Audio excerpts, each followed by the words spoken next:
Puasa dipraktikkan di hampir setiap tradisi agama besar. Di Yunani kuno, Hippocrates percaya bahwa puasa membantu tubuh menyembuhkan dirinya sendiri. Selama bulan Ramadan, umat Muslim berpuasa dari fajar hingga matahari terbenam setiap hari selama sebulan. Bentuk puasa lain yang disebut puasa berselang atau intermiten telah menjadi populer sebagai metode penurunan berat badan. Para ilmuwan telah mengumpulkan banyak informasi tentang apa yang terjadi pada tubuh selama berpuasa, dan sebagian besar temuannya positif. Saat berpuasa, tubuh Anda mengalami siklus makan, puasa, yang ditandai dengan perubahan metabolisme dan kadar hormon. Siklus ini tidak hanya bertanggung jawab atas perubahan metabolisme selama puasa intermiten, tetapi juga berkontribusi terhadap manfaat kesehatannya. Ada beberapa tahap puasa, dan manfaat yang Anda dapatkan dari puasa bergantung pada lamanya puasa Anda. Berikut ini adalah ikhtisar dari 5 tahap utama puasa, manfaat spesifik yang terkait dengan setiap tahap. Tahap 1. Jam 0 sampai 4. 4 jam pertama setelah makan dianggap sebagai fase anabolik. Ini berarti tubuh Anda sibuk membangun jaringan, terutama otot. Pankreas mengambil nutrisi dari makanan dan menggunakannya untuk menumbuhkan jaringan. Pankreas memproduksi insulin untuk membantu memindahkan gula dari darah dan menyimpan gula tambahan sebagai lemak. Jika Anda menjalani diet rendah karbohidrat dan tinggi lemak seperti keto, tubuh menggunakan lemak sebagai energi, bukan gula. Saat makan, gula darah naik, sehingga tubuh melepaskan insulin untuk menjaga tingkat energi tetap stabil. Tahap 2. Jam 4-16 setelah sekitar 12 jam berpuasa, tubuh Anda mulai memasuki tahap awal ketosis. Ini berarti tubuh berhenti menggunakan karbohidrat sebagai energi dan mulai membakar lemak tubuh yang tersimpan. Fase ini penting bagi mereka yang melakukan puasa intermiten karena memicu manfaat kesehatan tertentu seperti menurunkan tekanan darah dan meningkatkan sensitivitas insulin. Hal ini dapat sangat membantu bagi penderita diabetes tipe 2 atau masalah lain yang terkait dengan kontrol gula darah. Di dalam tubuh, proses anabolik memecah glukosa yang tersimpan di hati dan otot, serta lemak yang tersimpan di dalam tubuh untuk menyediakan energi bagi berbagai fungsi tubuh. Jika Anda mengonsumsi makanan tinggi karbohidrat, tubuh akan mulai membakar lemak menjelang akhir periode puasa selama 16 jam.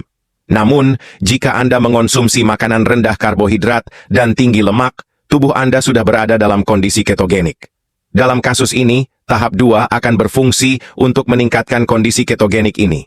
Jika Anda tidak sering melakukan puasa intermiten, Anda dapat meningkatkan pembakaran lemak dengan mengurangi asupan karbohidrat dan meningkatkan konsumsi makanan berlemak dan utuh 1-3 hari sebelum puasa. Setelah itu, tubuh Anda memulai proses yang disebut autofagi.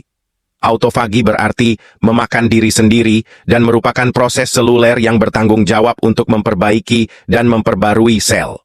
Selama autofagi, tubuh membersihkan protein yang salah lipat dan organel yang rusak, sekaligus membuang bakteri dan virus menular yang berbahaya seperti Mycobacterium, tuberkulosis, streptococcus, mycotoxin, dan herpes.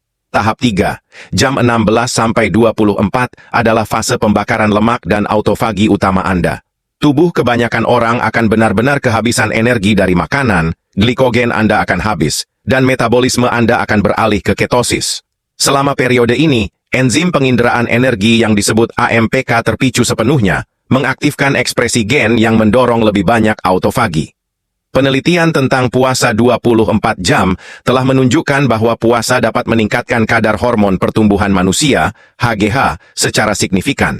Pada pria, kadar HGH dapat meningkat hingga 20 kali lipat, sedangkan pada wanita, peningkatannya biasanya sekitar 13 kali lipat lebih tinggi. Kadar serum HGH yang lebih tinggi dikaitkan dengan daya ingat yang lebih baik, peningkatan massa otot, retensi air yang lebih sedikit, dan penurunan hormon stres kortisol. Tahap 4. Jam ke-24-72. Setelah berpuasa seharian penuh, tubuh mulai memperbaiki dirinya sendiri. Tubuh mulai mendaur ulang sel-sel lama atau rusak dan mengurangi peradangan. Setelah berpuasa selama 48 jam, Anda meninggalkan wilayah puasa intermiten dan memasuki puasa yang lebih lama. Saat Anda menjalani puasa beberapa hari, kadar hormon pertumbuhan Anda mulai berubah, yang memberi Anda serangkaian manfaat baru. Sebuah studi terhadap orang dewasa yang sehat menemukan bahwa puasa selama 48 jam meningkatkan sekresi hormon pertumbuhan manusia hingga 400%. Hal ini juga meningkatkan frekuensi lonjakan hormon pertumbuhan sepanjang hari. HGH meningkatkan massa otot dan merangsang perbaikan otot lebih cepat. Hal ini juga dapat mempercepat proses penyembuhan luka dan cedera yang lebih serius. HGH sangat efektif, sehingga penggunaan eksternalnya dilarang dalam olahraga profesional dan diklasifikasikan sebagai doping. Mungkin kedengarannya mengejutkan, tetapi terkadang tidak makan selama 2 hari justru dapat membantu Anda mendapatkan otot alih-alih kehilangannya. Tahap 5. Lebih dari jam ke-72. Jika Anda berpuasa selama lebih dari 72 jam, itu dianggap puasa yang diperpanjang. Puasa yang paling lama biasanya berlangsung hingga 5 hari. Selama tahap kelima, hati Anda mengurangi produksi hormon yang disebut IGF-1, yang memicu produksi sel punca. Menurut sebuah studi, puasa yang lama berlangsung antara 48 hingga 120 jam, mengaktifkan jalur yang mengarah pada produksi sel punca. Sebuah studi menemukan bahwa puasa selama 72 jam menyebabkan peremajaan sistem kekebalan tubuh yang hampir tuntas. Puasa memicu produksi sel induk yang kemudian menciptakan sel imun baru untuk menggantikan sel yang lama. Dalam penelitian yang sama, pasien kanker diminta untuk berpuasa saat menjalani perawatan kemoterapi. Biasanya, kemoterapi melemahkan sistem imun, membuat pasien kanker lebih rentan terhadap infeksi dan penyakit. Namun, ketika pasien berpuasa selama kemoterapi, sistem kekebalan tubuh mereka tetap kuat selama perawatan.